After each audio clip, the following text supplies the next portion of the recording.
drifting world, welcome to round one of the Formula Drift Black Magic Pro Championship. Ryan, we are here celebrating 15 years, kicking off the 15th year ever of Formula Drift competition, and we had qualifying yesterday, but today is what we call game day. Yeah, this is what it's all about. This is kicking off the season in a very dramatic and fun fashion, being in the downtown city streets of Long Beach, and a great surrounding here in Long Beach as we see that it's a little bit overcast, but it's perfect drifting weather. All right, and we're back here with Judge Ryan Lantain, also the third member of our broadcast team up here in the tower, along with Lorette Nickel. Now, Ryan, one of the things that happened yesterday is we established the battle order for today. So let's talk a little bit about the event format. Now the qualifying's over, we're going into top 32 competition. So drivers are going to compete in single elimination head-to-head battles. Each battle will consist of 2 runs. The higher qualifier leads the first run, then they switch positions, and the other driver will lead in the second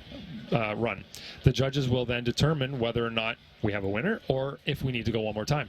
Now, one of the things that's become extremely important in drifting is identifying areas on the track where drivers might naturally decelerate or not maintain momentum. So you guys have created a map. We call it the Excel Decel map. But why don't you just talk a little bit about what that means and how you guys use it? This map is mainly used for the deceleration portions. If you look on the map, you'll see the red hash marks in 2 different sections. So we're expecting the lead drivers to either slow down in that area, maybe using the brakes or a handbrake or a lift off the throttle, but that's the areas where they are totally allowed to do that. The chase car will expect the lead car to do that, and it'll lead to better tandems and less games being played out there on the track. One of the things that you guys have also done to make things very clear for fans and for drivers is if you have established a set of goals that the lead and the chase driver should try and accomplish. Let's first talk about the lead driver goals. The lead driver needs to run the qualifying line, the qualifying run, the highest qualifying run that they possibly can run in the lead position. They want to run that 100-point qualifying run. They want to run a chaseable lead run, which means they're not accelerating, decelerating, having bobbles or corrections, making mistakes generally out there on the course. And that Excel decel map is really important. They need to decel where they're supposed to, and when they're not decelling, they're either maintaining momentum or accelerating. And now let's move on to the chase driver goals. So the chase driver needs to initiate no later than the lead driver. There's actually a point on the track where we are deeming it the latest initiation point, and that's typically the 1 cone in the 3-2-1 cone sequence that we have at the initiation area. Then we need to maintain close proximity to the lead driver all the way through the track. We're asking for a lot from these drivers, and they're often able to give us what we're asking for. Match or better the lead driver's angle all the way through the course as well, and mimic the lead driver's transitions in line. They want to be basically a mirror of that lead driver all the way through the course. Now, before we talk about style and what style represents this year, if you could also talk a little bit about, why you guys put so much emphasis on telling the lead and the chase drivers what they can and can't do in certain situations. It's not a gimme for the lead driver, and it's not a gimme for the chase driver that they can just go and do whatever they want. Everything has consequences. So if you can work that in to what style is all about, I think that'd be very helpful. So style this year, we're looking at fluidity and commitment. Initiation is built into them as fluidity deals with the rotation of the car on its own axis. So initiation, was it smooth? Did they rotate the car to angle quickly? Did the car look really settled and smooth throughout the entire course? The rotations and transitions, that's what we're really looking for in the fluidity side. On the commitment side, we're really looking for the drivers to initiate at the right spot and then use the vehicle's momentum and pace all the way throughout the course to fill the zones, get close to the track edges, and really make the drive look aggressive and not dangerous, but a little bit risky throughout the course. So we're really concentrating on the style portion this year and making the drivers responsible in the lead position, because so much of the drive from the chase is going to depend on what that lead driver is doing. We have to give them these responsibilities so that we can really see who's at fault when there's an error or an issue on the track, if there's collision, or if the chase driver gets messed up because the lead driver made an error maybe. So we're putting a lot of responsibility on them, but over the years they've proven that they're very capable of driving at this high level, so I think we're pretty fair in asking for what we're asking for. Absolutely. Now, yesterday we also had a list of what we call incompletes. These are essentially zeros from the past, but let's talk about the incompletes because they are a few more for head-to-head matchups. Yeah, so in qualifying we only have a few. When we come to the tandem, we have the same first 3, so if the driver spins out, drifts in the opposite direction that they should be anywhere on the track, or if anything latchable opens, such as a hood, hatch, trunk, or doors. We add to that unsportsmanlike conduct on the track and also an inactive chase. So an active chase means, let's say one driver had an incomplete on the first run. When they get to the next run, the other driver thinks, you know what, I'm comfortable. He had an incomplete. I don't need to follow him really close. I'm going to sit back, relax, maybe leave a few car lengths. We're really not looking for that at all. So we want them to push hard, even if there was an incomplete in the previous run, and give us a great tandem battle. Awesome. Well, thank you, Ryan Lantain. We are about to kick off Top 32. You are watching the O'Reilly Auto Parts Streets of Long Beach, presented by Permatex, and this is the Formula Drift Black Magic Pro Championship. We'll take a quick commercial break and be right back with the Top 32. All right, how we doing out there, streets of Long Beach? And we are live around the world. This is round one of the Formula Drift Black Magic Pro Championship, and this is, again, the O'Reilly Auto Parts Streets of Long Beach, presented by Permatex. I'm Jared Dienda. Ryan Sage is right next to me. Ryan, kind of a turn of events here, getting ready to do head-to-head battles, and truth be told, you know, it's top 32, but we had two vehicles. Dean Carney, unfortunately, suffered some mechanical failure here in Long Beach, but then Taylor Hull, who's in Georgia, he unfortunately can't even make the trip all the way out here. He had some unforeseen circumstances unfold. So we have 30 drivers. That means the top two qualifiers would get automatic bye runs going into the top 16.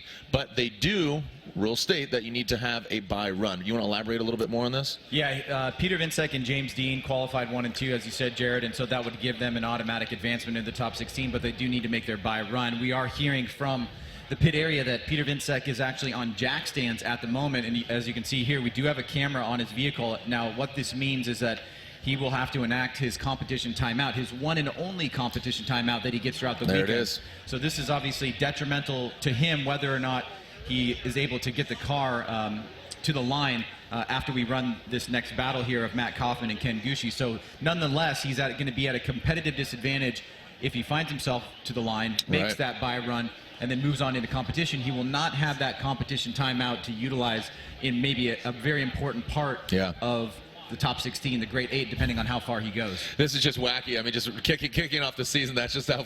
This is how it goes. This is Formula Drift, right? I mean, yesterday, you know, just certain issues here and there, but looks like they are buttoning up the hood. So, you know, ideally, you can see James working on the car. Looks like Peter Vinsek. So, as you said, you know, if he makes his run, it's all good. But he is down that competition one and only time out. And this has got to be frustrating for Peter. Something like this happened to him last year in Montreal, but it was due to an accident in practice. So, you know, this is the second time that this rule has struck for him, and unfortunately he will be missing that competition timeout, but we will see the first battle up here of Matt Kaufman and Ken Gucci. All right, so our first battle here, Kaufman and Gucci. You can see the overall winning percentage. Horsepower fairly equally matched. Matt Kaufman in his Achilles radial vehicle, the Achilles radial Lightning fuel, and then wow, that's funny. And then Ken Gucci, a veteran of the sport, been competing now for 15 years. But Kaufman with the Ford horsepower plant under the hood of his S13. Ken Gucci, the 2J Toyota Racing Greddy Performance GT86. He is on Nexen tires. All right, so here we go. Our first official battle of the 2018 season. All right, Matt Kaufman initiates into the view of the judges, into that touch and go, into that first rear clipping zone. Matt Kaufman a lot deeper than Ken Gucci. Ken Gucci transfers back. He's now in tow as Kaufman brings it into that final clipping point, and Ken Gucci wraps it around. Ken Gucci just kind of was, I don't know, it just wasn't as tidy as I'd expect from Ken Gucci. Kaufman looks really strong out front. We'll take a look at this instant replay, and Ryan, get some points from you as well as from Ryan Lantain. Yeah, Jared, really interesting situation here as we we'll go to the replay here shortly. It looked like Ken Gucci coming from touch and go 1 into outer zone number 1, maybe transitioned a bit early and caused himself to go offline there. And then through the hairpin, there was another little bit of a choke up there. So we'll have to see exactly how that plays a role into the overall scheme of things. Obviously, they will switch things up. Ken Gucci will go to the lead, and Matt Kaufman will go to the chase position. Yeah, Kaufman, that Kaufman Racing Thunderbolt Racing Fuel Achilles Radial 240SX. Again, a Ford V8 under the hood. As they double back, feel free to put your hands together if you like what you see. Ken Gucci will now lead Kaufman. The 959 making his way back to the start line.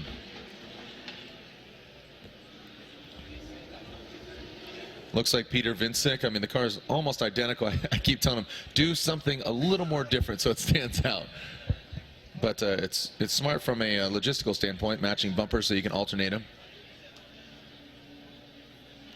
So now Kenshiro will be up front. He will lead as Matt Kaufman will give chase. Grady Performance Parts, Toyota Racing. He is now on Falcon tires. I mistakenly said that. Last year he was on a different tire manufacturer. This year he's on Falcon tires, which is totally going full circle, as one of his first sponsors back in the day was on Falcon, and now he's running those Falcons again.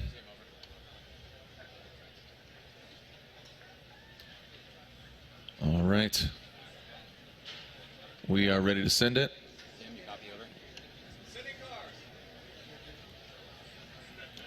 And Ken Gucci, as I said, will lead. Much more comfortable position for him. It seemed like he, as Ryan was saying, he choked up under the bridge, exiting that first outside clipping zone. How's Ken going to fare out front? Initiating strongly. Woo! Getting all the way to that out zone, that touch and go. And now Matt Kaufman, looks like he takes a bit of a shallower line, similar to that of Ken Gucci, but he is stuck to him right there. Now coming into that final front clip. Ken Gucci and Matt Kaufman. Nice job there. And Ryan, I know yesterday Ken Gucci and his team, they swapped out the transmission. Yeah, let's take a look at this run here. You can see Gucci snappy initiation here, but right there, Kaufman sticks to him as they reach out towards that touch and go. Kaufman, smooth transition back around. You can see he doesn't follow Gucci out to that first outer zone. Pretty good lead run here by Gucci. Could have gone maybe a tiny bit deeper into that second outer zone. Kaufman kind of dives in here. So I think it's really going to come down to some of the mistakes made and the interpretation of run number one there. Did Gucci transition too early, and what happened at the hairpin there when he got choked up a little bit as the judges digest both runs. All right, as both drivers wait for the outcome, one will get appointed the victor, advancing on. The winner will be going against Peter Vincik. That is pending he makes his bye run. Who out there is cheering for Ken Gucci? Where are my Ken Gucci fans at? How about Matt Kaufman? All right, well, it looks like Judge Andy says Matt Kaufman. Both the photos are the same, but that's how good Ken Gucci is. He goes against himself. And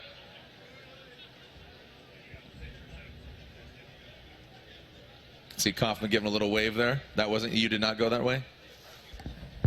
All right. Well, let's bring some clarity there. How we doing out there? Seen some Inca Madness Racing hats. Seen some fans out there running some Formula Drift. Nice little Rainier hat. Running it from the PNW. Hey, just what is it? Tell us. Unanimous. All right, and it is unanimous. Matt Kaufman gets the win. Matt Kaufman gets the win. And there it is. Again, it is unanimous. Matt Kaufman will advance on. He'll go against Peter Vincik in the top 16. A little rough here to start, but, we can get here. All right, so there is Peter Vincik. He is on the start line. As I said, James Dean and Peter Vincik have bye runs. Peter qualified number one. Both of them had 96s. But Peter bested James Dean with a higher perfect style score. All right, so there's a bye run for Peter Vincik. It's probably a good opportunity for him to test and tune as well. But here's your number one qualifier. Nice job by Vincik. This 2J powered S15.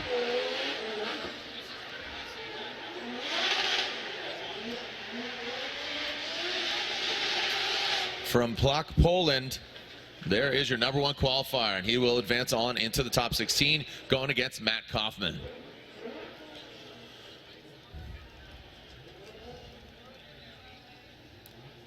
Ryan, talking about Peter Vincik here, again, we talked about he's the most recent winner, but that goes all the way back to last October when he won at Irwindale. But, what kind of things are going through Peter Vincik's head, coming into his second season of Formula Drift? Yeah, I have to imagine that he learned, quite a bit last season, and obviously it culminated in a win for him, which was incredible. And, had a great start here, #1 qualification. Sadly, having to lose that competition timeout because of whatever was going on with his vehicle. And, that's not the most exciting thing to be thinking about as you go into the halftime break. But, he'll battle back, and he's going to have that that top 16 matchup with Kaufman, who we just saw there against Ken Gucci. So I think he's setting himself up pretty well, and he seems highly motivated, and that's always something you want in a professional athlete. All right. Moving on to our next battle, Ryan Tuerck versus Austin Meeks. Austin Meeks, a Formula Drift Pro rookie, making his way through Pro 2 and now into the Pro class. As Austin Meeks from South Carolina, picking up a new title sponsor. This Galp Oil, committed service brand, Achilles radial S14.5. Ryan Tuerck will lead. Ryan Tuerck qualifying 8th compared to Austin Meeks qualifying 25th. Ryan Tuerck, a new freshened up GT86, him and Chris Forsberg. I like to call him the Bone Zone over there. But Ryan Tuerck in this gum out Toyota Racing GT86. He's on Nexen tires. Here we go. Tuerck and Meeks. Ryan Tuerck now coming into view of the judges with their naked eyes. Out to that touch and go goes Ryan Tuerck. Way off of that outside zone. Maybe playing it safe here. Allowing Austin Meeks to come and catch up to him. A lot of smoke being kicked off that 86. Whoa, Meeks almost getting in contact with the back end of that 86. Ryan.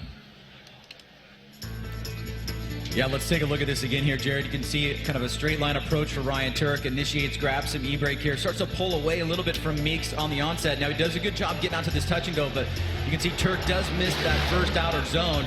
And then as they come back through the second outer zone, you'll see Austin Meeks kind of dive in here towards the end, and then right here just flows through, but then it straightens out before the finish line. So big mistake there by Meeks.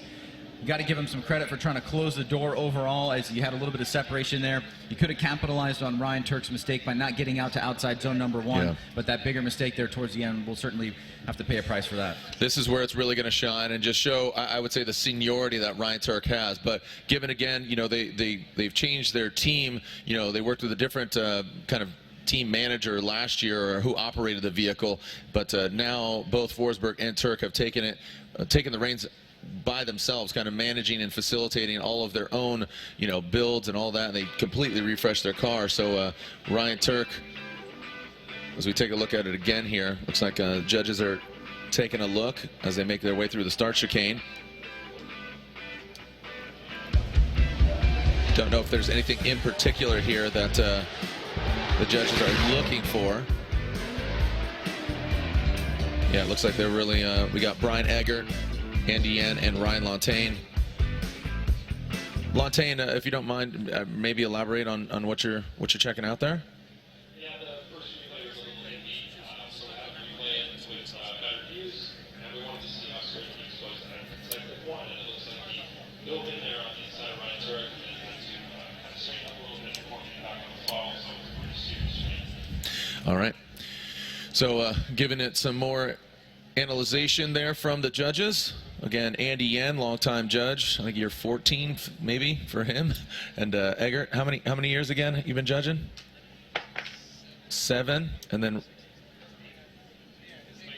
8 and 7. So Lontaine being judged for 8 years. All right, here we go. So our 3 judges poised, ready to see who's gonna take the lead here and advance on to the top 16. Austin Meeks out to the touch and go. Nice job into that rear clipping zone. Meeks a lot more comfortable out front, getting that clean air. Ryan Tuerck in the belly of the beast, talking about the tire smoke as Tuerck closes the door. And Ryan Tuerck, a lot of Ryans going on here, but going against Austin Meeks, who he's never gone against. Yeah, I think he had a good strategy here. I think maybe his team was a little bit nervous about this section right here, because he kind of almost straightened out a little bit, but then he got right back on it. You can see he kept distance here. We talk about the comfort level of driving with new drivers, and you can see Tuerck here making some adjustments. Does a pretty good job overall. We had Meeks with that big mistake in run #1, so this should be a win here for Ryan Tuerck to move on into the top 16.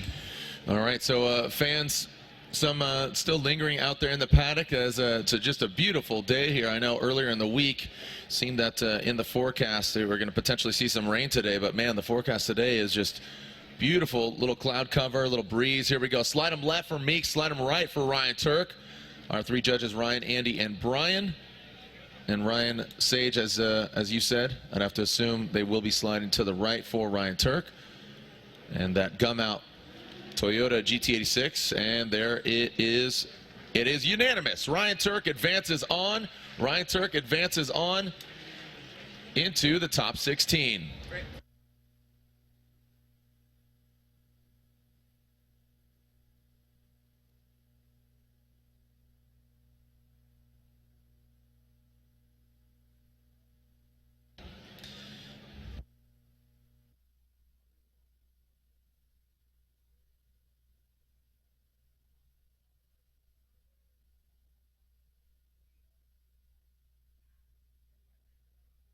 All right, so here we go. Advancing on to our next battle, Dai Yoshihara and Long Beach's own Kyle Mohan and the American Ethanol. Next in tires, MX-5. Mazda Tricks as well. And going against Dai Yoshihara in that turbocharged LS Turn 14 distribution, Falcon tires, Subaru BRZ. Kyle Mohan custom making that front fender last year, kind of had a lot of poke on there, so said in this offseason going to build himself a new body kit, new front end. See how dramatic those flares are because the bright orange nose of the vehicle. So Dai Yoshihara will lead. He qualified 9th yesterday compared to 24th of Kyle Mohan. Talking to Kyle's wife, who's also his spotter. Kyle in his first run broke an axle, but then was able to put a run together on his second run. Here we go. Dai Yoshihara, Kyle Mohan. Dai Yoshihara out to the touch and go, gets out there. Can he work it back into that first outer zone? See, again, a lot of those guys getting out to the touch and go. This is what we saw yesterday. This allows Kyle Mohan to gain some ground. Whoa, hanging it out there goes Mohan, but now drops into formation around that final Black Magic front clip. Woo! A lot of whiz-bang sounds coming out of those two vehicles. So here we are coming down the back straight here. Nice initiation by Daijiro Yoshihara. You can see swinging out to that touch and go. Nice fluid transition across, but doesn't really hit that first outer zone. And that leaves a door open here for Kyle Mohan, who starts closing it towards the inside here of this last inside clip, but then not all the way able to surge door to door there as Daijiro Yoshihara comes through smoothly. So good competitive battle here on the left-hand side of our bracket. And now they'll switch things up, Jared. We'll see Dai chasing down Kyle Mohan in run number 2. Man, just, you know, between the turbocharged V8 and then one of the lone rotaries out here in formative competition, Kyle Mohan. Thanks for watching. Thanks for tuning in. Thanks for being here in the building, wherever you are watching this. Hashtag Formula FD, but also hashtag FDX5, Roman numeral for 15, celebrating 15 years of Formula Drift action. It started out as 4 rounds of competition, and now 8 rounds of competition this year. Debuting a new round. We've not going up to the north of the border, as we are going to the Midwest, going to St. Louis. Ryan, the advancement of Formula Drift from, you know, just 4 rounds to 8 rounds. I mean, just the progression of the sport has been pretty tremendous. Yeah, it's been really fun, and you know, we're super bummed to be leaving Montreal, but I think we've also been trying to get to the Midwest for a number of years, ever since we left Chicago. And we've got a great venue and a really nice time of the year, so excited to get out to St. Louis and rip it up in the Midwest. Yep, Gateway Motorsports Park playing host to a new round of the Formula Drift Championship. Remember, download the app, see all the updates of what's going on, but right now the update is who's going to advance on the top 16, Kyle Mohan or Dai Yoshihara. Here goes Mohan. Strong initiation there for both the drivers. Whoa! Mohan loops it. And Mohan loops it right in front of Dai Yoshihara, and Dai Yoshihara counting his blessings. No contact was made, but unfortunately that will mean that Kyle Mohan, with that incomplete run, Dai Yoshihara in the chase position, he'll have an obvious advantage, a major advantage there. And Dai Yoshihara will advance on So tough break there for Kyle, but you got to give credit where credit is due. He definitely pushed the limits there towards the touch and go. Came through there with a lot of angle, just wasn't able to hold. Let's take a look at it one more time, Jared, here. You can see Mohan gets out of the gate pretty cleanly. Nice, fast initiation, dive right there. But as Mohan gets out towards his touch and go, he's got too much angle on the car, can't maintain it, swing it back around. 360s out. So Long Beach's own Kyle Mohan will be out of competition. Daijiro Yoshihara moving on and continuing his own momentum after a second-place finish in Irwindale. So the veteran driver, a solid start to the season so far as we move on into our next battle. Yeah, that's right. It was wasn't a Falcon Tire sweep in Irwindale, so that was kind of a great accolade there. Yeah, what's going on? Say what's up. All right, and unfortunately now Kyle knows the outcome of what happened here, so go ahead and slide him right. And there it is. It's official. Dai Yoshihara gets the win. He'll be going against Ryan Tuerck. So it's a similar chassis, but very similar chassis, but very different engine setup. The 86 and the BRZ. So Dai Yoshihara will be going against Ryan Tuerck in the top 16. So we advance on to our next battle. It should be a fun one to watch. Justin Pollock, who has just really gotten very familiar with that Ford Mustang and just progressively, and now getting Roush Performance involved and bringing back the teal and blue on the Ford Mustangs, and just looks really sharp. And then Cameron Moore, he parked his SC and built this 86 last year. He's a butcher. I mean, this dude works, literally cuts meat for a living, and then on the weekends he goes drifting. So the 2JZ built, or 2JZ Power, excuse me, 86. And also, just to add how BA this guy is, the butcher, he's also from Battleground, Washington. Here we go. Justin Pollock, originally from Kalamazoo, throws it in, gets out to that touch and go. Cameron Moore, woo, shadowed him. Nice job there by both the drivers. As they approach that final front clip, Cameron Moore maxing out that angle. That's the transition. You saw him, he lost some ground there. He lost some momentum, speed, and he had to just center that front clip. Ryan, a pretty impressive chase run there by Cameron Moore, but Justin Pollock, flawless out front. Looks great. Yeah, you can see Justin very comfortable in the car. He talked a lot about that's what he wanted this year, because he made just very minor adjustments to the vehicle. Clearing perfectly that first outer zone. Moore really pushing the proximity here, but you can see he gets caught up right there, and then when he comes back around, he's actually on an inside line where he center lines that last inside clip there. So Justin Pollock overall, very solid lead run. He did what he needed to do as a lead driver. Cameron Moore really pushed the pace, but he did make a mistake, and maybe his over-aggressiveness coming into that last touch and go into the final inside clip. Yeah, the butcher threw it down, but just as you said, just maxed out that angle, lost some momentum, had to center that front clip. That's going to be a deduction, but now he's going to be out front, gets that clean air. And with Justin Pollock and Cameron Moore's pass, you know what? Where's Justin Pollock going to land? Okay, it looks like Matt Kaufman and his team, they're working on his car. Fortunately, they have some time to get it dialed, but they're going to be going against the #1 qualifier, Peter Vincic. So yeah, again, Cameron Moore, the Cameron Moore Racing, butcher by day. Even his race suit has a bloody apron on it. It's kind of cool. JTP and that Roush Performance Falcon Tires Ford Mustang.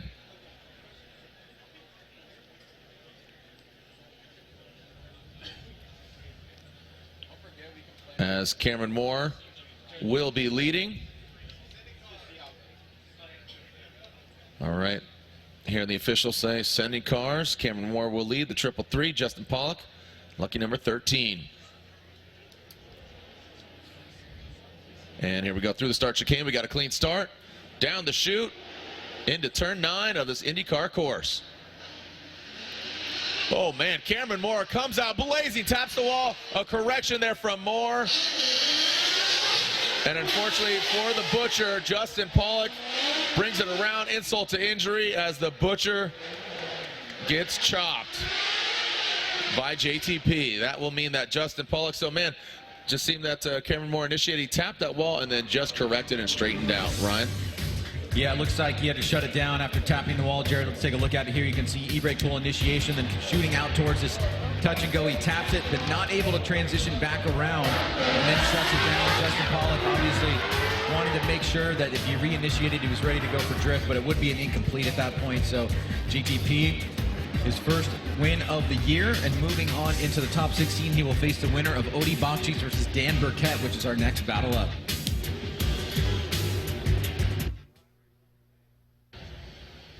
All right, so as they wait,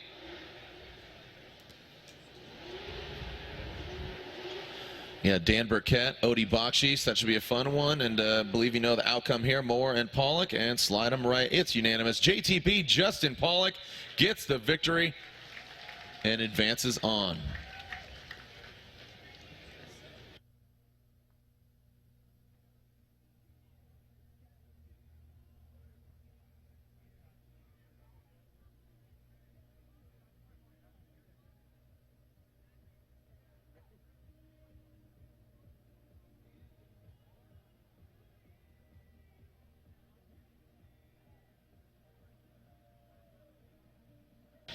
All right, Odie Bakchis, Dan Burkett, you can see the stats. These guys have not gone against each other. See the percentage, the horsepower. But it's a whole new season, a whole new world. As Burkett warming it up. Ryan getting the snack attack going, hyped up, getting fully torqued on some gluten-free wafers. We're not gonna get weird like Canada. The all organic, just gonna put those wafers in front of me because I'm gonna chomp away while being on, while doing live stream, just eating cookies. I want to go back to Canada. Canada's great. I love Canada. I got a couple Canadian tattoos on me. Canada loves you too, guys. Oh, I appreciate. Yeah, I forgot our Canadian judge. I don't know what country you're from anymore. Brazil or I don't know what. It's like, where in the world is Ryan Lontaine? Proud to hold that banner. That's good. I know. I know Eggert has FOMO when you're in Brazil eating acai bowls and running and doing all that. Do you want a gluten-free cookie there, Lontaine? These are the kind of snacks. Ryan Sage brings like $200 of all these healthy snacks. Speaking of snacks, here's the snack attack. Odie Bakchis, Dan Burkett, Radical Daniel. Odie Bakchis into the outside, touch and go. Whoa! Burkett with the earlier transition into the outer zone. Oh, Dan Burkett now gaining a lot of ground here, gaining some confidence. Oh, man. Sounded like we took a wrong turn here in Long Beach. Sounded like gun pops right there. Really enjoying what I'm seeing out of Dan Burkett in terms of the aggressiveness and willing to commit here. Odie out front. Solid job from him getting out to that touch and go. Maybe just a little bit deeper he could have been. You can see Burkett right there trying to hold back to make sure he doesn't make contact as Odie hits that second outer zone. Good angle here by both guys. And then right there, Dan makes a little bit of a mistake on the inside. He kind of cuts the line a little bit, has to lock up the wheels. He did stay in drift there.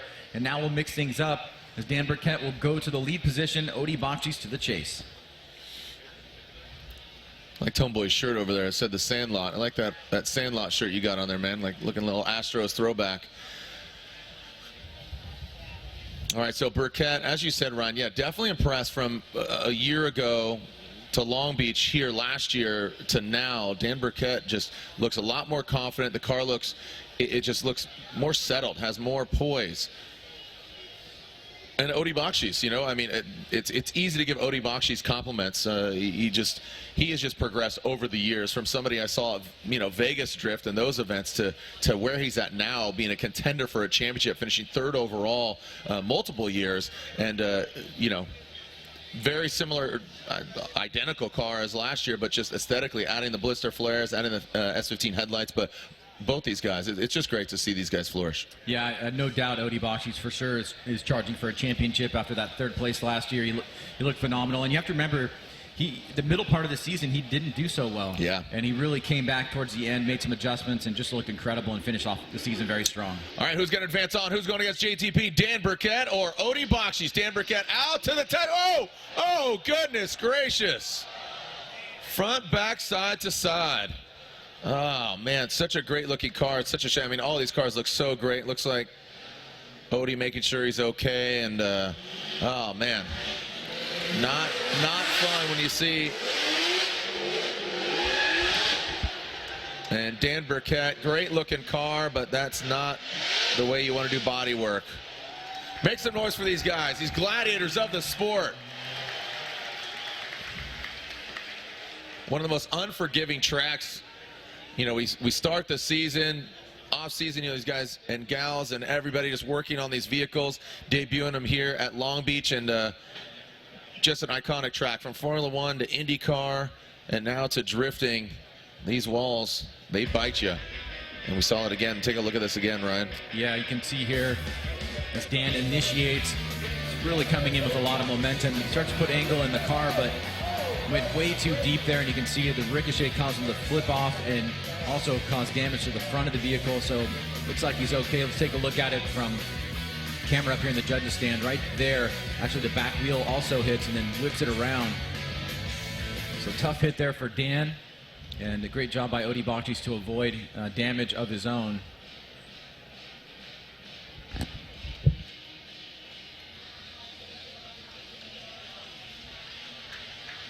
And Odi Baktis unanimously gets the victory with Dan Burkett's unfortunate circumstance. All right, so you can see the Cal Club and the corner workers checking out the track as looks like got affected a little bit there from Burkett's hit. Lantain, you know, again, off-season, build these cars. Let's just bring them to the gnarliest track and least forgiving track possible. Funny story about that wall hit right there. The license plate on the back of Dan Burkett's car, it said Rad Dan or Rad on it, I think. Yeah. It was jammed between two of the walls and they couldn't get it out. Oh, was that what was going on there? Yes. Oh, wow. Yeah. Okay. So he got a little too rad. He did. He got way too rad, and what's that? You like the movie Rad?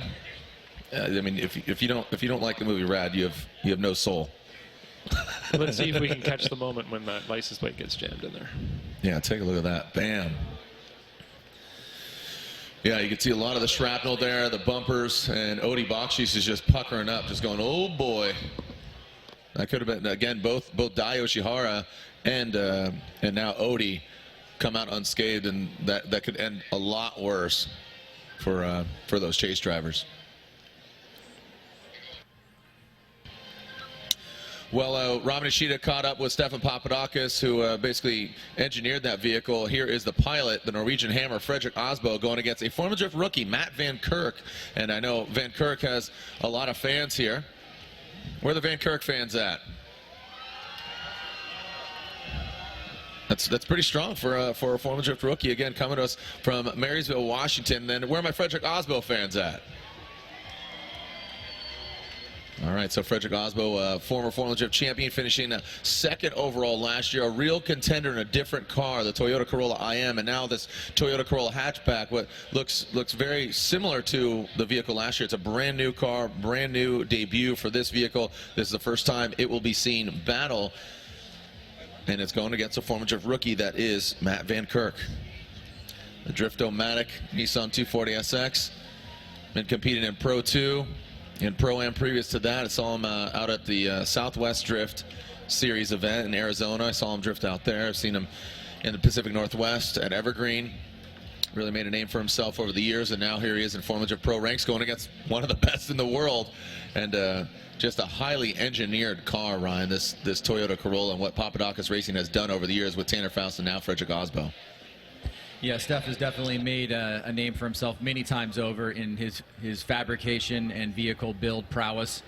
But let's get to the run at hand. Here we go, Fredrik Asbo out front, man. Oh, Matt Van Kirk. He knew he was going to need to push hard, but maybe just bit off a little more than he could chew. Going against Asbo. Look at the hot hatch just ripping into that final front clip. Van Kirk does gain some ground and regain that chase position. But right out of the gate, watch this. We've got two decel areas in this track while we can jump on. Does make some contact. Staying in it and running through the rest of the course pretty consistently here. Van Kirk gets back on it.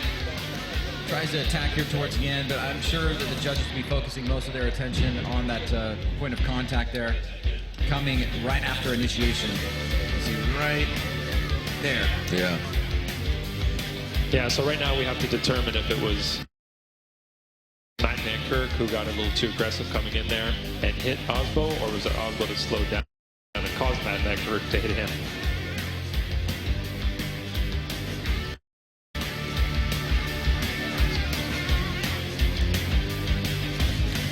So the little cues we're looking for here. Did Oswald get back on throttle? He had a little handbrake pull, but yeah, you can see some smoke coming out. It's an area that we deem a slowdown area. It is on the Excel decel map. We expect them to slow down initiation. We tell the drivers to get back on throttle as soon as possible. But in this case, I believe, judging from what I could see, that Matt Van Kirk was just a little bit aggressive. Yeah. Yeah, and Matt, you know, in his head, you know, his Formula Drift Pro debut, he's going against, again, the Norwegian hammer, Fredrik Aasbo, and he knows he's going to need to throw down. So, but also he wants to impress, you know, his fans and impress his family, and wants to push hard. And seemed that, you know, with the combination of, yes, as Ryan Lantain said, they are expected, or they are allowed at minimum, to slow down. So it looks like, as you see that back wheel stop, that would dictate that he did have an e-brake pull, but he is allowed to do that.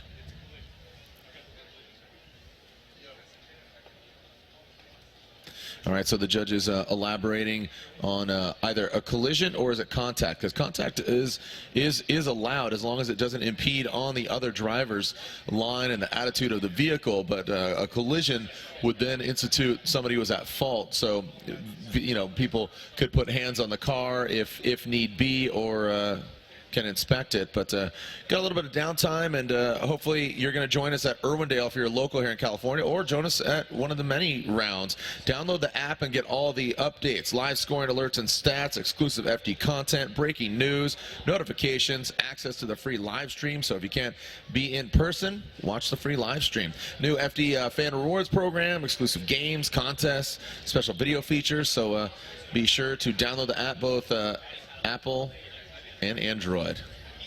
Catch the stank. Also, feel the flow with MagnaFlow. Win a free MagnaFlow exhaust. So, got some downtime here, so why not text MF Drift to 555-888. It's as simple as that. You could win a MagnaFlow exhaust. Text MF as in MagnaFlow Drift to 555-888.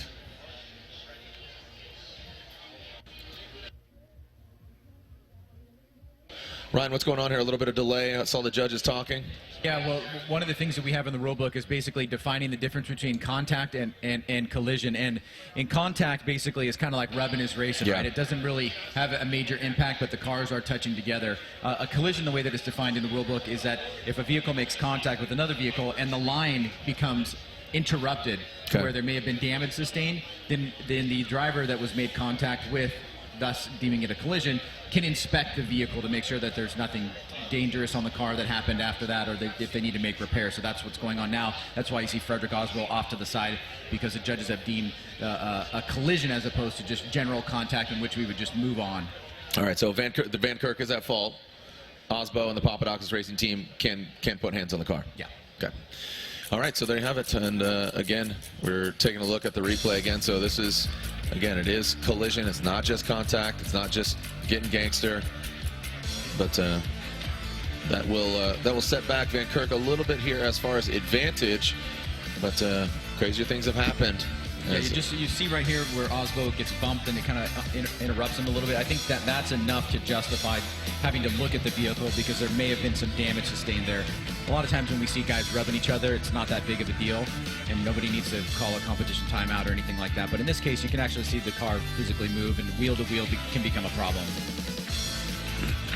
Yeah, over here in Lantain, and he's mouthing me and saying wheel to wheel. That's where a lot of the damage can be sustained. I mean, Papadakis Stefan was talking to Rob Nishida about that, and you know, those are all custom parts. You know, some pretty dynamic pieces there on that Toyota Corolla.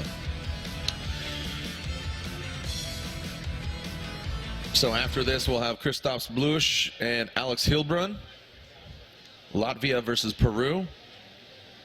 And it seems that the car is still pulled off to the side.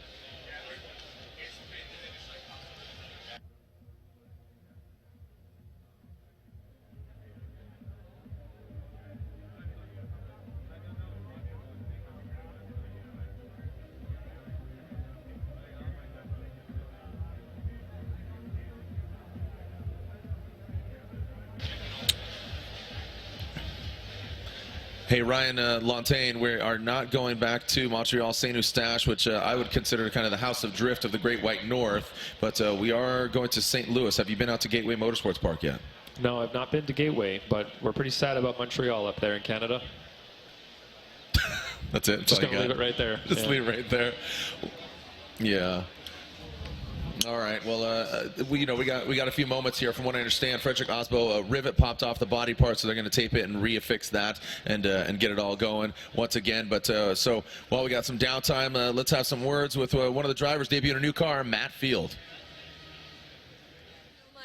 There's been a lot of changes, a lot of new additions this year, including Matt Field's C6 Corvette. Matt, so exciting, and you told me that you're getting more and more comfortable every lap you go out there. So where's your comfort level at now? Yeah, with every lap, we make some changes. I make changes as a driver and see what happens. And fortunately, the last lap in practice was the best lap I did all weekend, so that means we're headed in the right direction. I'm about 90% of the way there. You know, the S14 was 100 every time I drove it. Even if we weren't doing too good, I was still comfortable and confident in the car. Not necessarily the case in this, so we're taking it easy. Finally got into the wall a little bit. That shows you where the limits are. And ever since then, we've just been cleaning up our driving, making changes to the car, and getting more and more comfortable. Okay. So do you approach this more conservatively than you would in the past? Absolutely. The S14, I'd scrape the bumper on the wall in media day, first run out. I'm trying to not do that with this car. I don't know what's going to happen. Is it going to be 1 foot too deep, 1 inch too deep, 1 inch too short, 1 foot too short? So, like I said, every lap is better, and I don't quite have that, don't know where it's going to wind up yet, or anymore, I would say. Yeah, sure. But we're getting there. Matt, best of luck. Thanks so much. Thank you, guys. All right, thank you, Laurent. Thank you, Matt, and congratulations debuting that new car. As the confidence builds throughout the season, we'll see where Matt Field ends up and see if he'll take it to the top of the podium. All right, here's the second half of this battle. Matt Van Kirk waiting patiently, and again, he was at fault for that collision. So again, the hands, but also getting hands on the car for Frederick Osbo and the Papadakis team, but also a deficit there as far as advantage or advancement into the top 16. So Matt Van Kirk will now lead. Frederick Osbo, Norwegian Hammer, giving chase, and we have a clean start. No cones were hit, no restart. Van Kirk getting wily on the streets of Long Beach. Van Kirk throws it into the touch and go. Oh, and it seemed that Van Kirk was way offline. And Ryan, we'll get into passing or what's going on here, but that was a very peculiar line that Van Kirk took on initiation, and it just quickly, Osbo just went around Van Kirk. Yeah, let's take a look at this again here, Jared. Obviously, passing is only done on an inside clip, but I think Van Kirk basically is just off course here. You can see right there, he's about headed towards the wall. Osbo's on the inside. This is a little tricky here. We'll have to see what the judges think about this overall, but I mean, he did look like the run, and then you can see him, spinning out there. But generally speaking, a legal pass can only be done on an inside clip. But I think if the judges deem that he is basically off course here, or if there was a possibility that he was trying to have an avoidance here, then perhaps it should be no fault of Osbo's. But let's get the official result here from Ryan Lontaine. Typically, we tell the drivers in the meeting not to follow the lead driver if they're going to go somewhere dangerous. That's the main thing we try to tell them. You're supposed to follow that lead driver everywhere they go, even if they go offline here or there. But in a situation where the lead driver is going in a dangerous area that the chase driver could think that they're going to either hit the wall or have a collision somewhere, then they should avoid that. And I think this is probably what he did in this situation. He didn't want to follow him into a potentially dangerous area like that wall or that tire barrier over there as well. As the saying goes, like your mom said, if your friend jumped off a bridge, would you? So don't jump off that bridge. So Van Kirk, Osbo waiting for the outcome. We know slide him left for Van Kirk, right for Osbo, and it's unanimous. The Norwegian Hammer, Frederick Osbo, advances on into the top 16. And we'll move on to our next battle. Two very fierce vehicles. Again, coming from Lima, Peru, Inca Madness Racing Nitto tires. He calls it the Monster BMW. You can see it warming up the Nitto tires back there. This is Alex Hilbrun, who notably gained a lot of interest by just dominating Pro 2 a couple years ago. And somebody overheard him talking about he had really drifted a lot in the offseason. He I think even saying hasn't drifted since Irwindale. So it's kind of an interesting stance. Christos Blush, he's obviously not the Stig. He is the Latvian BA. He drives that Eurofighter. Crazy looking car, beautiful looking car. Tapped the wall yesterday. But Christos Blush finishing 5th overall last year from Riga, Latvia, HGK BMW E92 Eurofighter on Achilles radials with a Mass Motorsports V8. This thing is rowdy. It looks beautiful, and Sage was talking about it yesterday about the road for that Eurofighter and for Christos Blush at Irwindale, and what he basically had to experience with his primary car braking and the Eurofighter on display. He pulled it out of the stable and said, let's do it, send it. Here we go. Ooh, both simultaneous initiation, getting out to the touch and go. Hilbrun getting out there, but then gets out of shape. Christos Blush, good execution by him. Hilbrun, he is eyeballs deep in smoke, and right there taking out that front clip. Make some noise for these two international stars. Pretty fun run to watch there, Jared. Let's take a look as Kristaps comes out of the chicane here. Look at Hilbrun chasing him down, staying side by side, initiating simultaneously, like you said. And then here, Blush out to the touch and go. Hilbrun not letting him get away, has to take a little bit of a shallower line there. You can see Blush does go deeper into that first outer zone, and then about even coming through that second outer zone, and right here Hilbrun dives in, tries to get really close there, and you can see just taps that inside clip, which in that particular situation is going to be fine. And both drivers through the finish line, but I think Blush, solid lead run out front, not a lot of mistakes there, good pressure by Hilbrun. Now he's going to have an opportunity to try to better the lead run of Kristaps from run number 1.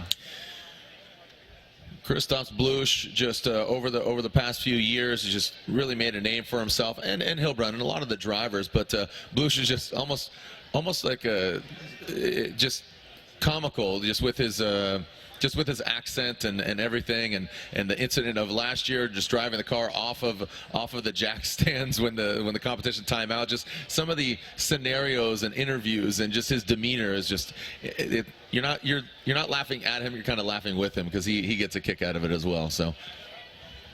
Well, I think there's no question he's definitely become a star in the past 18 months or so, and it's for a lot of different reasons, and that vehicle is only one of them. Yeah, exactly. Well said.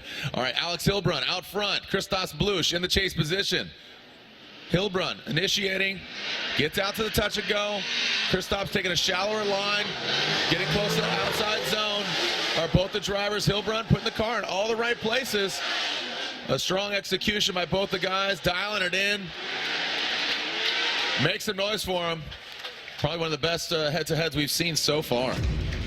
Yeah, really starting to lock in here. These two drivers, a really strong performance here. You can see Hilbrun initiates, but right there is Blush right behind him. Both drivers head out to that touch and go. And you can see right here, Blush and Hilbrun right up against that first outer zone. Falling back for a second is Blush, but then right back on it. And then right here through the smoke line, dives up here on the inside. Both drivers through that last inside clip with Hilbrun leading the way. Solid performance overall, and a tough call here for the judges. All right, so Kristaps and Alex waiting. And what's funny here is they're BMW bodies, but far from BMW power plants. These highly wound up V8 engines under the hood.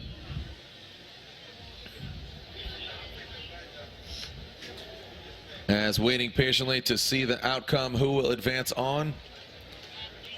With this battle commencing, we will be halfway through the top 32, with still the other side of the bracket to be completed. So already in the top 16, Peter Vincic, Matt Kaufman, those guys will be going against each other. Ryan Tuerck versus Dai Yoshihara. JTP Justin Pollock versus Odi Bakshis. And then finally Frederick Osbo, Norwegian Hammer, will be going against the winner of this battle. Let's go. Come on, Frankie.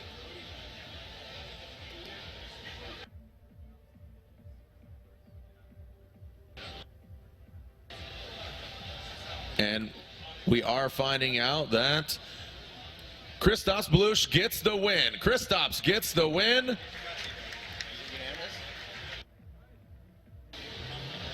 And And Christos Belush gets the victory, and it is unanimous. We are finding out. Larry Chen grabbing the pick down there. Yeah, getting word that it is unanimous. And there is the other Wordhouse Drift team. Like I said, very almost nearly identical looking cars. Just the red and the blue is alternating mid car, I guess you could say. And two varying drivers, two different driving styles. But according to yesterday, qualifying 1 and 2. All right, James Dean by run here. Again, qualifying second yesterday, and with 30 vehicles showing up for competition. 2 by runs for the number 2 qualifiers, top 2 qualifiers. Here we go. James Dean, your defending Formula Drift champion from the 2017 season, is 2JZ powered Wordhouse Drift Team Falcon Tires Sylvia S15. As James Dean, fairly similar to his qualifying run, having his way with the course. James Dean showing you why he is your defending 2017 Formula Drift champion.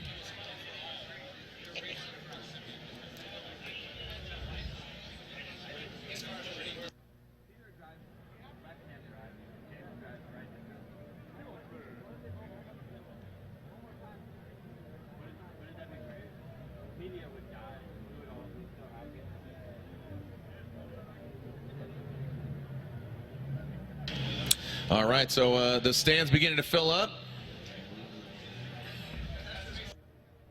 Oh man, we are getting an update here up in the tower that unfortunately Jonathan Castro, the Jadot Metaldom Toyota Racing GT86, is calling a competition timeout.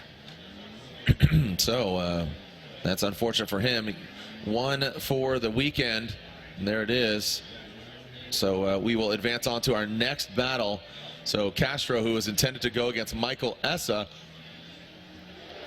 has called his competition timeout. Well, we had some words with this gentleman right here, Matt Field. He's going against Jeff Jones. You can see that, Jeff Jones taking up Matt Field. The stats there one time before, but look at that winning percentage. Jeff Jones, not a high winning percentage, unfortunately, there, buddy, but he's debuting a new car, took all his drivetrain out of his vehicle last year, his S chassis, now building this Doc 370Z, and now he's on Falcon tires.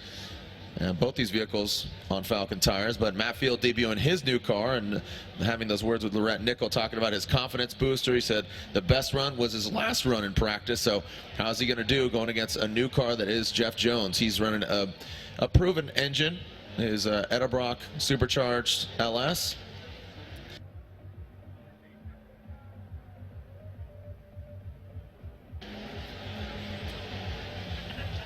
Jeff Jones getting his tires to temp, and we are ready to send it here. So 2 brand new cars making their maiden voyage head to head here on the streets of Long Beach. If you're just tuning in, I'm Jared Dienda. My co-host Ryan Sage up here in the tower, as well as getting some commentary from Ryan Lontaine, some insight from the judging perspective, and getting some insight on some of the outcomes, as well as our 4th member down on the ground, Laurent Nickel. Also stick around, we're having our debut in our new Formula Drift halftime show, brought to you by AEM Power Intakes. It is hosted by the 3 dudes from Maximum Driftcast, Sam, Paco, and Corey. So here we go with this battle. Matt Field, Jeff Jones, the debut of these 2 brand new cars. Matt Field coming in hot, gets out to that touch and go, doesn't go all the way out there, now transitions into the outer zone, into the second. Much more angle from Field than that of Jeff Jones. They're going to try to get as tight as possible to the very forgiving front clip, but the walls, they bite back, as we've seen earlier. Well, let's take a look at this here, Jared. As you can see, Matt Field, snappy initiation there, gets right back on throttle. Tries to get out to this touch and go. Better job on this first outer zone. You can see Jones trying to chase him down, kind of lacking the angle, makes a mistake there, right towards outside zone number 2. And then coming into the touch and go, you can see both drivers with equal angle through that last inside clip, but Matt Field did seem consistent overall, probably more consistent with the mistakes that Jeff made outside zone number 2. But again, now he has an opportunity to make that up, as he will go to the lead and Matt Field will chase him down. All right, Jeff Jones out front. Matt Field in chase position. Matt Field saw some heat wave visual banners out there, and a couple other sponsors. Edelbrock, both those guys sponsored by them. Or I should say Edelbrock on Jeff Jones' car, Heatwave on Matt Fields.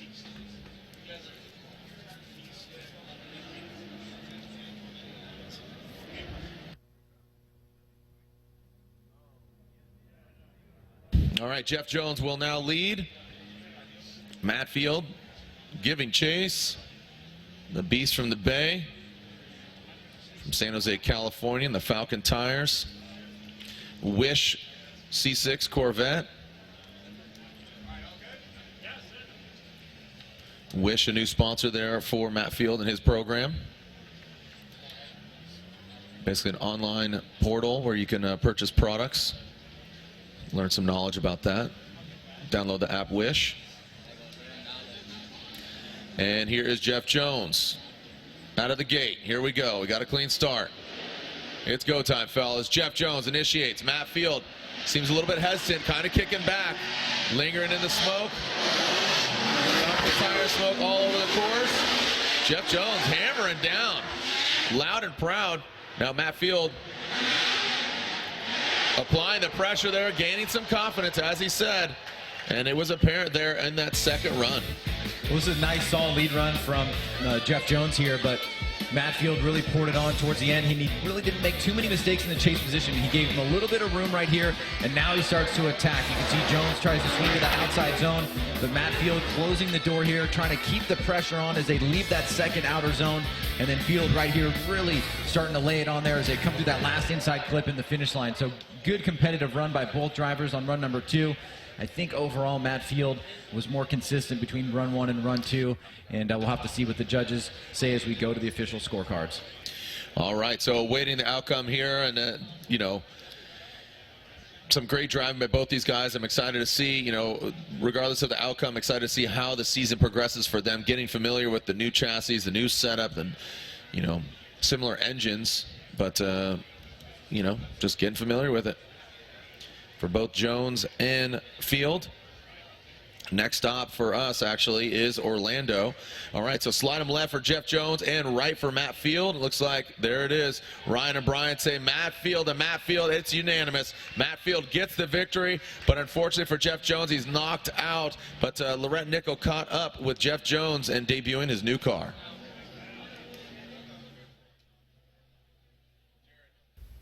Jeff Jones told me that there's a new car and he hasn't had a lot of seat time, so nothing like jumping straight into the fire at Long Beach, Jeff. How we do it, you know, it's Formula D. You build a new car and you just come out here and test it at Long Beach. So that's just the name of the game. Test it with walls. And what new components are you dealing with?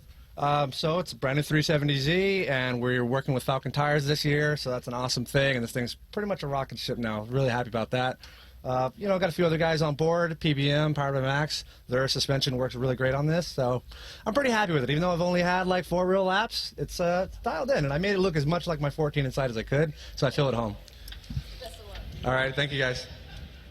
Right on. Well, Jeff Jones seems happy, and like I said, just looking for him to progress and see how he does in Orlando. Love Jeff. I think he is a true gem of the sport. Saw some incredible action from him last year, and just that relentlessness that he brings to the table. So I'm looking forward to watching him the rest of the season. And unfortunately, it goes out in 32 here, but he is one of the funnest drivers to watch in the series, as far as I'm concerned. You just don't know what to expect from him, either out of his mouth or on the track. He's just kind of a charismatic cat. So looking for and some big things from him. Well, if you've taken note of the bracket, Michael Essa was to go against Jonathan Castro. Castro called his competition time out, but unable to fix his vehicle. So this will be a bye run for Michael Essa. That is definitely a bummer for Mr. Castro. Yeah, not a great way to start off the season. We haven't heard exactly what the specifics of what transpired with his vehicle, but obviously Castro's got to be deeply disappointed. We saw some incredible runs from him last year, and he was looking solid this weekend with media day and through practice. So it's got to be something big in order for him not to make it to the line. Yeah, and the Papadakis Racing team operates his vehicle. So unfortunate turn of events for Castro, but you know who's smiling right now? Michael Essa. Essa Auto Sports, Achilles Radial, BMW. Ripping in here, a good opportunity for him to get another opportunity to shred it, bro, out here on the course.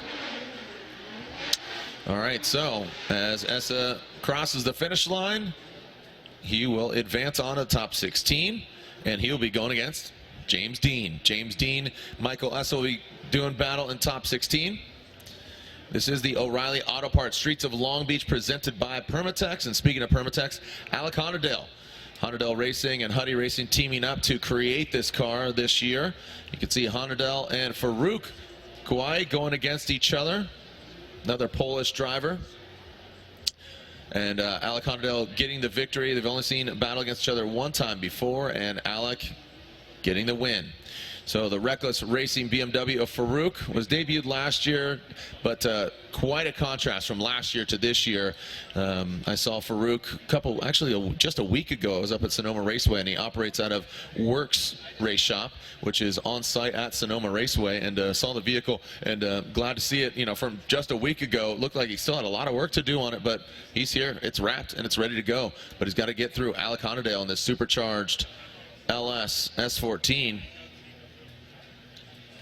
And Alec Honadale, what are your thoughts on Alec, and just with what we've seen from him over the years, how he's progressed into just being a professional cat? Yeah, well, I mean, obviously he's been a professional in other sports and spending majority of his time here in Formula Drift as a professional drifter, and I think he's a incredibly young, talented driver and has so much potential. And I would expect him, to do really well this season, given who he's teamed up with and what his program looks like, and I wish him all the best, but I think he's an incredibly talented young driver. Yeah, you talked about being a professional. He did jet ski racing previously, and he's from Florida. His mom and dad are always out here supporting him, so it's great to see what's going on with him. Farouk, again, his car, the notable thing about him is his car from last year to this year, quite a difference, and it looks like he is proven to be a potential competitor and a contender here on the streets of Long Beach. But again, Alec Honadale, he qualified 10th compared to Farouk's 23rd. So just right there, Alec Honadale has a bit of an advantage here. All right, Alec initiating. Oh, Farouk straightening out. A quick correction there, and Alec gets out of the touch and go. Farouk gets into the tire debris as Honadale in this Permatex S14 brings it around that final clip. A wide swing there. Definitely could have tightened that up, but Farouk in that chase position had quite a few mistakes.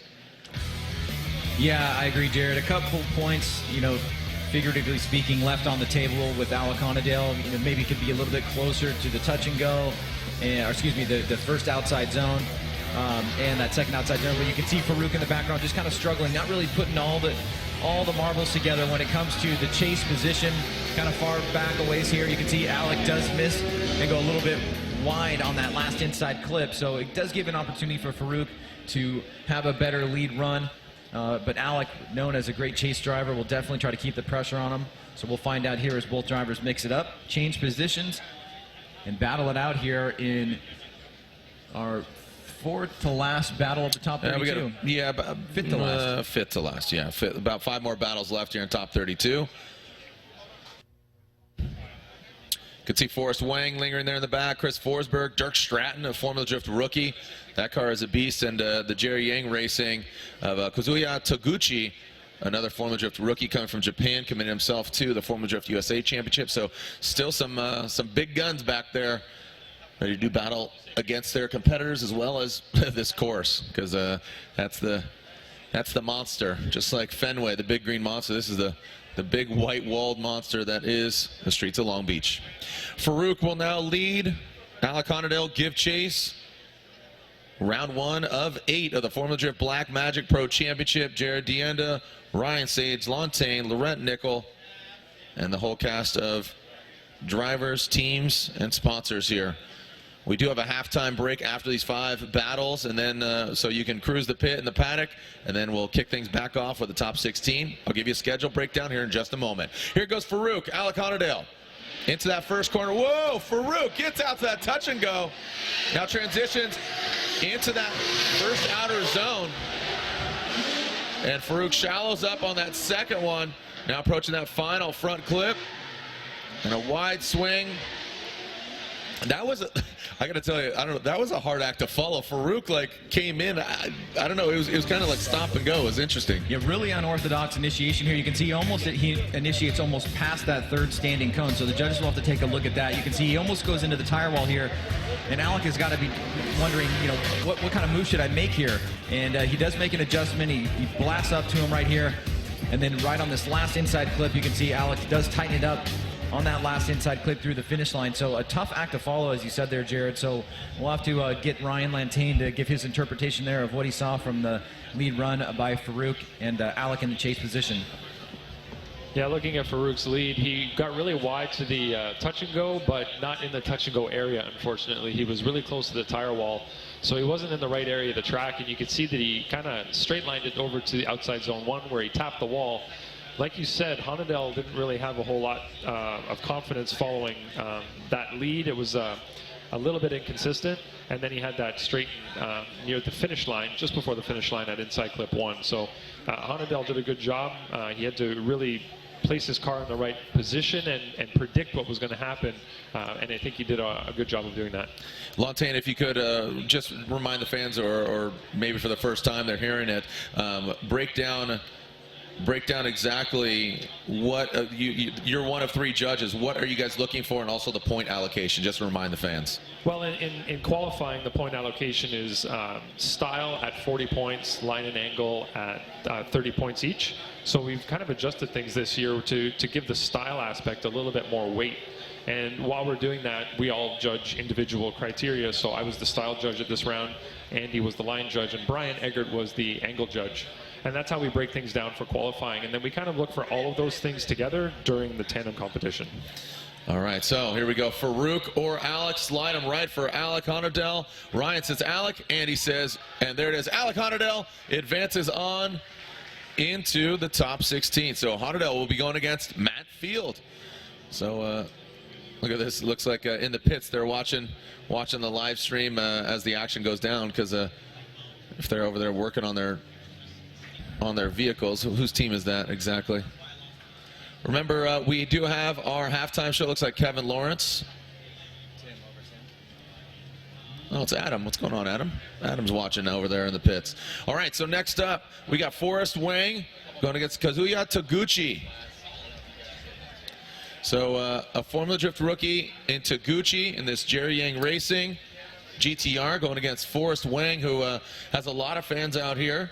He's in this Vaptasia Sylvia S15. We didn't see him last year, got his program together, and now is coming out swinging because, Ryan, as you said, could have theoretically had a mic drop because he was the first run, because he's re-entered Formula Drift competition, because we started from the bottom, worked our way to the top to our champion, that is James Dean, and Forrest Wang came out swinging yesterday in qualifying and found himself in the number 3 position behind those Wordhouse Drift Team vehicles.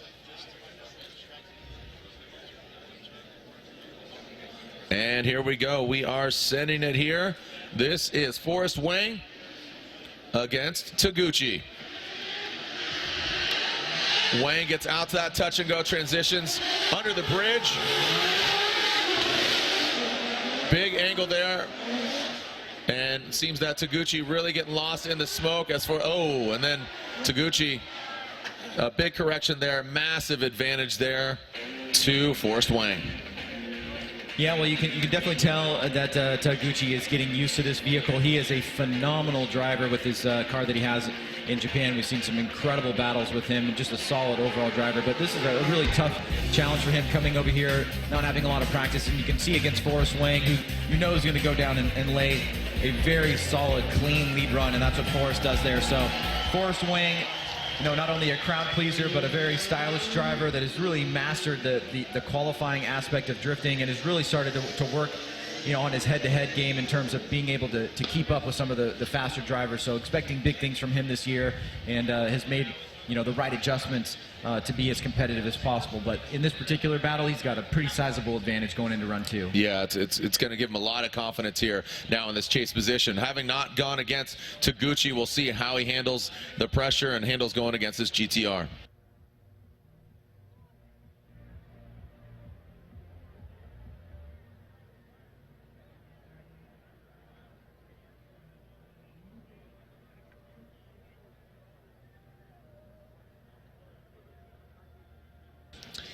All right, so again, Kazuya Taguchi out front.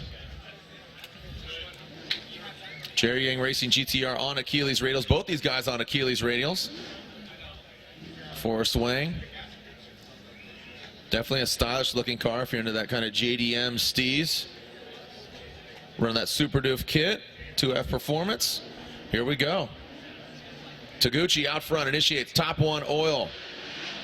Into the naked eye view of the judges. And here in the judging stand, NRG Innovations on the vehicle of Forrest Wang, and now bringing it on in. Nice job, good execution there by Taguchi, but a lot of ground to make up after that first run, and Forrest Wang did a good job in that chase. We have a situation, here where Taguchi essentially, had an incomplete, so Forrest Wang would have to make a very sizable mistake in order to force it one more time. It's a pretty solid lead here by Taguchi overall. You can see he tries to get out to this second outer zone, but Forrest Wang sticking right there, maintaining pressure, doing a great job. And there we go through that last inside clip.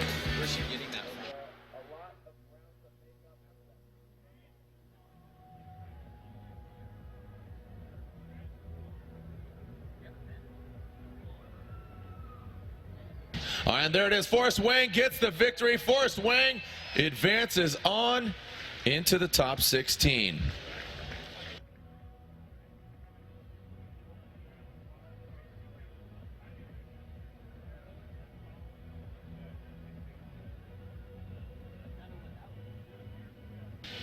Next up, look at this All-American battle here. Tuerck Stratton from Ohio. He's behind the wheel. He's a Formula Drift rookie. He's behind the wheel of his Stratton Chevrolet Lingenfelter Achilles Radial Corvette.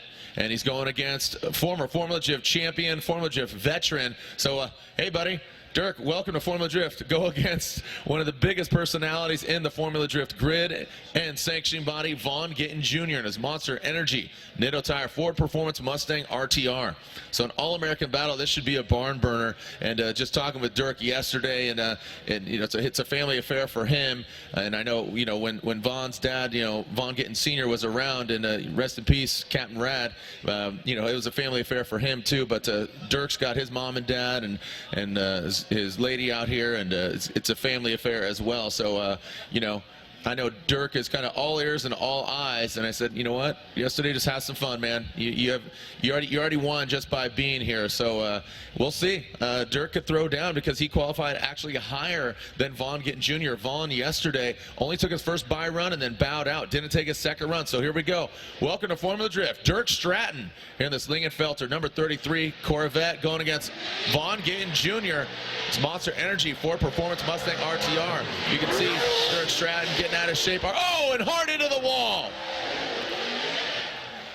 And Tuerck taps that back right corner too hard, and it brings him around. Man, that's not what I was trying to have him avoid to do. So Ryan Tuerck goes into the wall, comes to a halt. Yeah, that's the first big hit we've seen since practice into outside zone 2. Let's take a look at this first corner, though. You can see Tuerck initiates. He's back on the throttle very quickly here, but he's pretty much on the wrong line.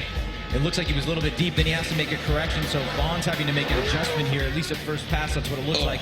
Then he gets back on the throttle, goes super hard into the outer zone number 2, and just is not able to pull out of that, goes into the wall. Here it is again. You can see right there, wheel touches, may have popped the rear tire as well, and a hard crash here for Tuerck as Vaughn passes on through. But going back to that, it seems like it was all set up. If we can get Ryan on, just to get your interpretation there, it looks like a lot of that may have kind of started from the initiation and the line that Tuerck was on coming into touch and go 1. Yeah, it was all set off by the initiation. He went a little bit, it looks like he was going to hit the tire wall essentially. He slowed himself down, but that caused him to stall up. At that point, it's almost worth not trying to drift because you're way offline, and the potential for a wall hit like this is very, very high. You often see guys reinitiate like that and then throw the car too close to the wall, as happened here. And we'd like to see drivers be a little bit more careful after that, but this stuff kind of stuff happens. Yeah, you know, like I said, I was talking with Tuerck last night, having a couple beers and just rapping out with him, and just, you know, just told him, man, you already won. Don't write off your car. And idea, and to be quite honest, that looks more cosmetic. What do you say? Would you say, Lantain? I mean, it could cause some damage, but what do you think? Yeah, no, I didn't. It might be a wheel or something minor in the rear that hit, but the front looks totally fine. They're going to have to kind of yank it off the track here, but in that situation, when a driver zeroes out in front of a chase car, the run is over at that point. So Vaughn, in that situation, had no responsibility to keep drifting, and he did the right thing by avoiding the contact with him and getting around him. All right. Well, thank you for the clarification there, Lantain. We're going to take a short break. We'll get Tuerck Stratton off there. And we are getting an update about Tuerck Stratton. Unfortunately, when he hit the wall, the car will not shift. So Lorette Nickel, she's texting me and finding out from the officials that unfortunately Tuerck Stratton has to retire. A competition timeout will not help him at all advance or fix the vehicle. So Tuerck Stratton is unfortunately knocked out. That means Vaughn Gittin Jr. will advance on. Your former Formula Drift champion, that Monster Energy Nitto tire Ford Performance Mustang RTR.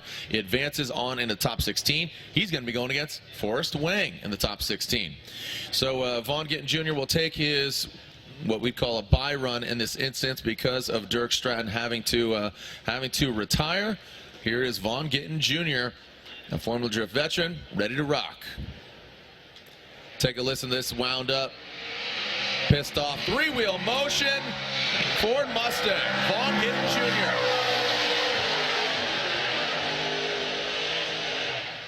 Hitting that three-wheel motion, not talking about lowriders, not talking about short course trucks.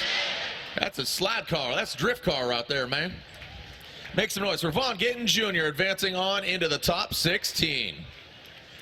Two more battles left, and again, we will have our halftime break. It's a good opportunity to tell you about the schedule. So we have a halftime break in between 32 and 16. Then we'll re-enter top 16 opening ceremonies at 3 o'clock. Again, at 3 o'clock is when opening ceremonies kicks off. We'll be back on the live stream at 3 o'clock. Just an FYI, local time is just about 12:30. So considerable amount of time for you to cruise the paddock, check things out, and it is open paddock. So with the purchase of admission, compliments of Formula Drift, you get to cruise the pits, get up close and personal with your favorite drivers, such as Chris Forsberg or Kevin Lawrence. That is our next battle. Chris Forsberg, the only three-time Formula Drift champion, building a new setup this year and taking the reins of his NOS Energy Drink 370Z because he's VQ powered. He switched to that last year, kind of mid-season, and now taking the reins and his own team manager, working on his own car, hiring the people, really activating that whole deal, operating out of a race service, the brand new debuted facility up in Los Angeles, race service, video content creator. You could check out the antics or the drama or the fun or the technical aspect on Blackout. It is the new show brought to you by Black Magic and Gum Out, where it documents Ryan Tuerck, his teammate, and Chris Forsberg. Now, Kevin Lawrence, fortunately, he made it to Formula Drift Pro, courtesy of him completing and winning the Pro 2 Championship last year. Unfortunately for him, though, he had two engines pop on him on the dyno at his home state of Florida. So this is his demo car, this R32 Skyline. So hopefully we'll see his RB-powered S chassis in Orlando, closer to home, but right now he's going to have to throw down against the three-time champion of Chris Forsberg out front. Here we go. Send it.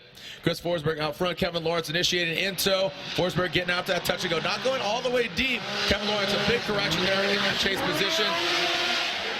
Now Forsberg gets out to that second outer zone. Lawrence way offline, scrubbing a ton of speed. And now both of them execute well around that final clip. I wouldn't say Chris's lead run was just that dominant, but Kevin had some mistakes in that chase. Yeah, it was a pretty solid lead run from Chris overall.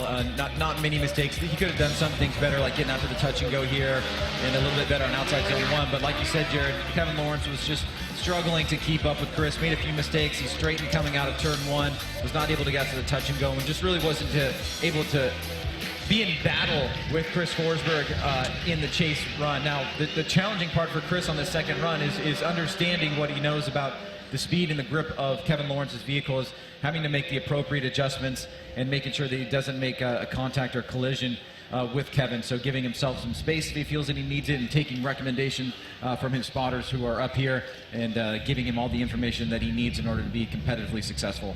Yeah, he's had the same spotter, Scott, for quite some time. He's in his ear, and Scott is from New Jersey, and definitely has all different types of motorsport acumen in his catalog, and he gives a lot of great knowledge to not only Chris, but he's just an old timer, kind of old salty dog. Likes his Miller Lite, and likes cars, likes going fast.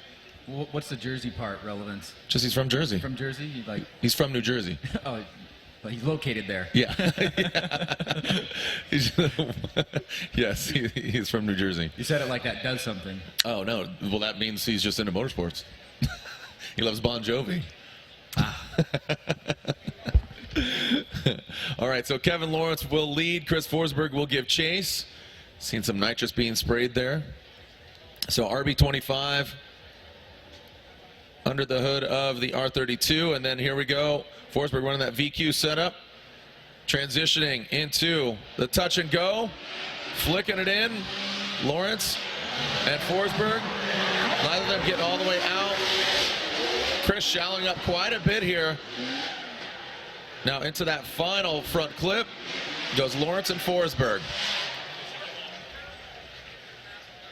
Yeah, the real veteran experience showing true here with Chris Forsberg. You know, we'll see a lot of guys give a lot more space at the beginning and then reel in the driver towards the end when they know that they've got an advantage going into run number 2. But you can see Forsberg actually sticks with them through the majority of the run here, transitions through the smoke line here, makes some adjustments when he sees that Kevin is getting a little bit wobbly out front. Then he gets back on it, and then he's going to close the door right here, sticks with him, stays on that appropriate line, doesn't come up too deep, too early on the inside. Kevin taps the wall, crossing the finish line. So a good amount of execution there, both in the lead and the chase run by the 3-time champ.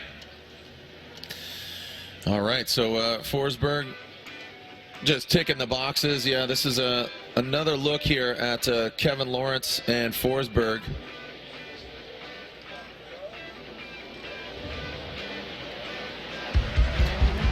And the judges are analyzing it just a little more. Lontaine, what are you guys looking at here? I know after the finish line, tap the wall. No, nothing? Okay. All right. All right. Looks like the judges are putting it down.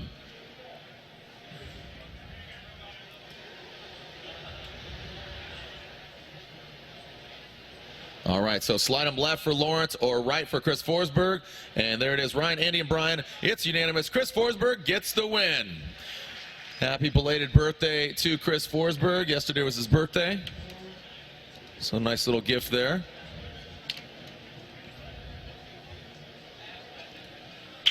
And here we go. Another Formula Drift rookie. Robin Ishida had some words with him. Federico Sharifo in that twin supercharged V12 Ferrari on Nitto tires. Another Nitto tire shrouded vehicle. Chelsea Denofa in his sophomore season in this BC Racing Nitto tires Ford Performance Mustang RTR. It's got the white lipstick on there. Look at this lineup here. I mean, if you would have told me 15 years ago that we'd go from 240s and Corollas to a V12 supercharged Ferrari and a high horsepower, nearly 1,000 horsepower Ford Mustang, I would have said you're crazy. But here we are now entering our 15th year of the Formula Drift Championship. Hashtag FDLB. Here we go. And then also a happy belated birthday to Chelsea Denofa as well. It's his birthday as well. Chelsea Denofa and Federico. Here we go. Oh, and contact is made. Federico going hard into Chelsea Denofa. We're going to analyze that again there.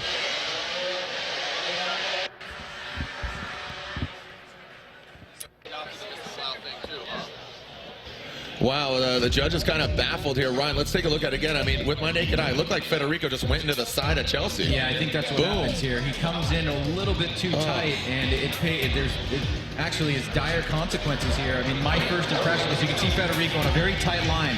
Now, Denofa has got the right of way here. So Denofa should be able to finish that line. He wasn't doing anything out of ordinary. You can see this is after the contact here. Once Federico makes contact with Chelsea, really he ping-pongs off of him and goes into the wall here. Here it is again. You can see Federico's way tight on the inside here. And you can see Chelsea makes contact with the side of Federico's car, because Federico's car is right there, and then he basically bounces off and goes into the tire wall. Lantain, jump in here.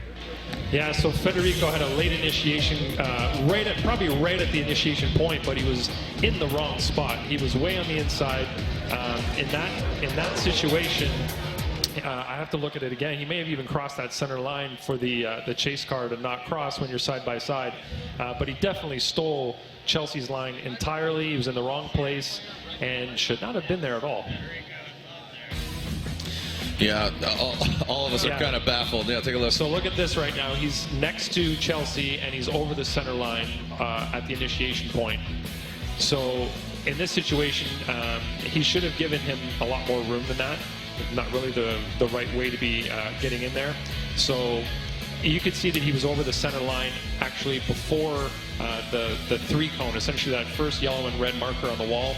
He should have been on the other side of that center line. We have initiation lanes for this very purpose, so that the lead car can have the space that they need to do the initiation they need, and so the chase car isn't in the wrong position and in the way.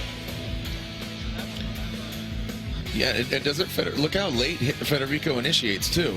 Exactly. So that gray patch on the ground is right around where the 1-cone is. That's usually our reference from this viewpoint.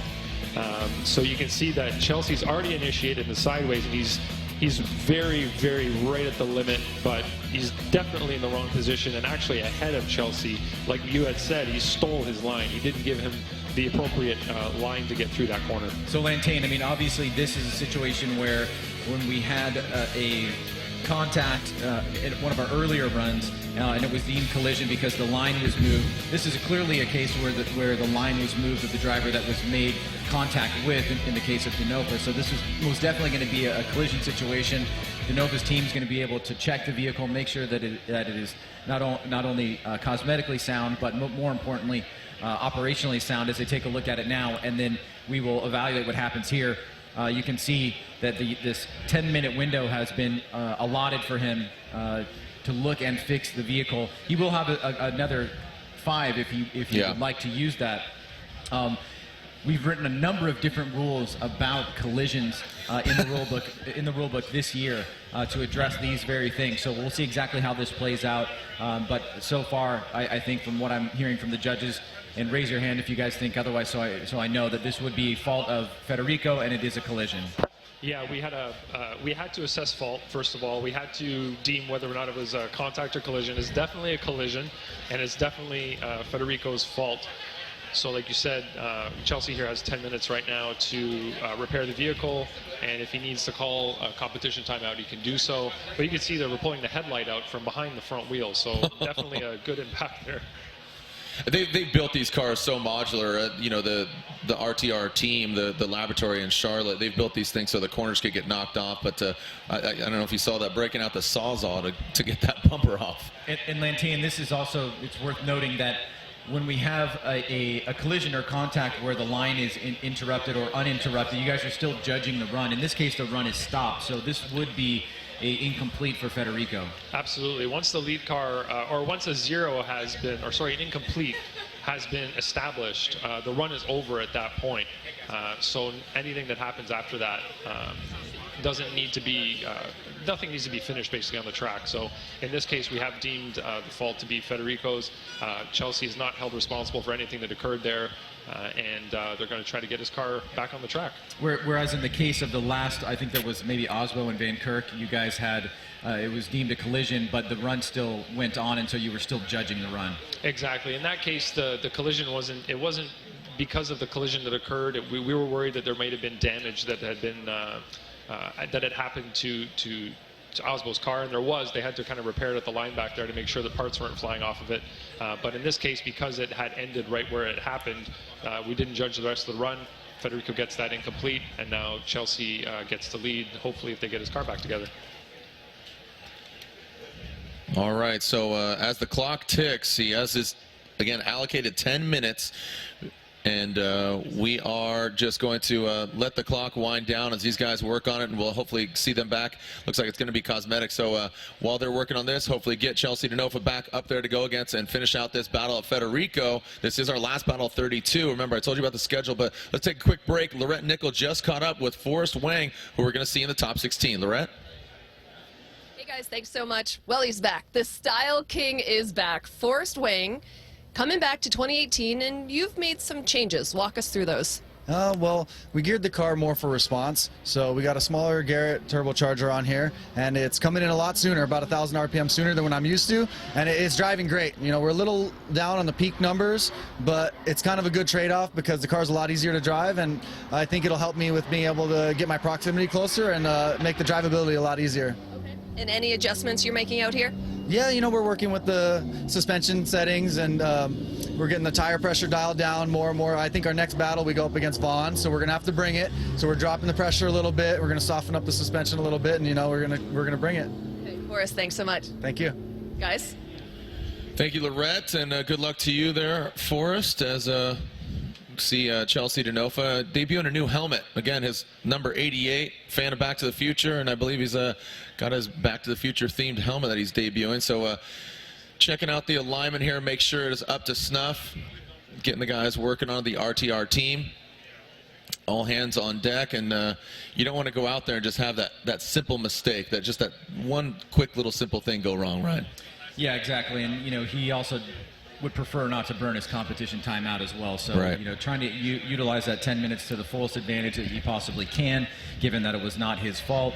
Try to avoid using the competition timeout, and it does seem like they're pretty much getting ready to go here. Obviously, it's not the same aesthetically, but all that really matters is go out and close out the run, knowing that he's got a big advantage. Federico has an incomplete, and just needs to finish this second run and not get an incomplete in order to move on. All right, so we'll take a short break as Chelsea makes his way to the start line. This is round one of the Formula Drift Black Magic Pro Championship. All right, well, check out that new show. That's pretty rad.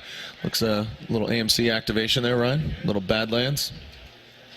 Drift into the Badlands. Drift into the Badlands. You can enter a prize package to VIP prize package, airfare, hotel, and a drift ride along. That's sick. At Irwindale. So go to our website right now, formulad.com/driftintothebadlands.com and register and have a good time. Sick. Drifting in the Badlands. All right, so here is the other side of that battle. Now, Federico out front. And Chelsea DeNova definitely got a facelift there. Oh, it looks like the cone, and that will be a restart. So restart them. So you see Federico clipping the cone. Federico clipping that cone, so that is a restart. You are allowed 3 strikes. That is 1 strike. And then you forfeit. You then forfeit the battle. So Federico hitting the cone, get him restarted.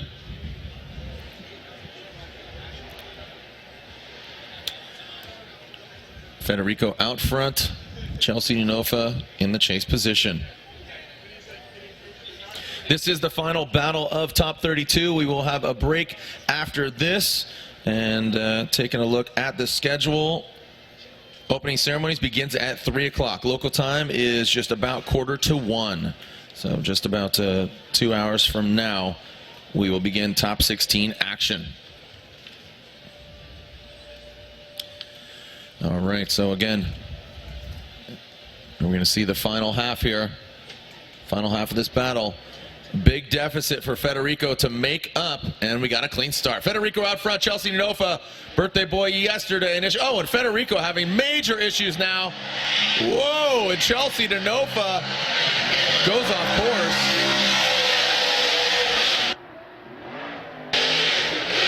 And Chelsea DeNova will wrap it around that final clip. Oh, and Federico, his car is on fire. Oh my goodness. Flames engulfing. Fortunately, he is out of the car. Wow. Federico's twin supercharged V12 Ferrari catching on fire. A major issue there. He is out of the car. Please keep your distance from the vehicle. Thank you to Cal Club for reacting quickly. Definitely some interesting things going on there, Jared, as we try to go back to the replay and see exactly what happened there. He basically really didn't initiate. It was as if he was just driving straight. We lost him out of the camera angle for a second, and then we came back to him and the vehicle was on fire. He had gotten out of the vehicle safely with his door really close to that concrete barricade there. He was able to get out without a problem, but something ignited there. And it may have been as a result of something breaking down the straight line. We didn't see exactly if he crashed into a wall or he lost braking or what happened there, but clearly now that we have the fire pretty close to out. No, I mean, it keeps going. So it's being fed by oil or fuel or something. It's still smoldering here. As you can see, some of the flames peeking through, and we've got the tires over here that look like they actually picked up as well, but thankfully we got to this pretty quickly. But unfortunately for Federico, this was not the way that you wanted to start off the first round. It's one thing to lose a battle, a second thing to lose a vehicle to fire here. So we'll have to see exactly how big the damage is, and would love to understand exactly what transpired there. Yeah, gutted for Federico. Great looking car, beautiful, you know, just a unique chassis, but all things considered, I'm glad he's okay, and I'm sure everybody is as well. So, unfortunate turn of events for Federico. You know, starting things off, getting that contact with Chelsea, and now insult to injury. The car catching fire, seems to be okay, just a little frazzled. You saw little praying hands there, but. Well, what a way to end top 32. You'll know the outcome here as let's make it official, and that will take us into our halftime break.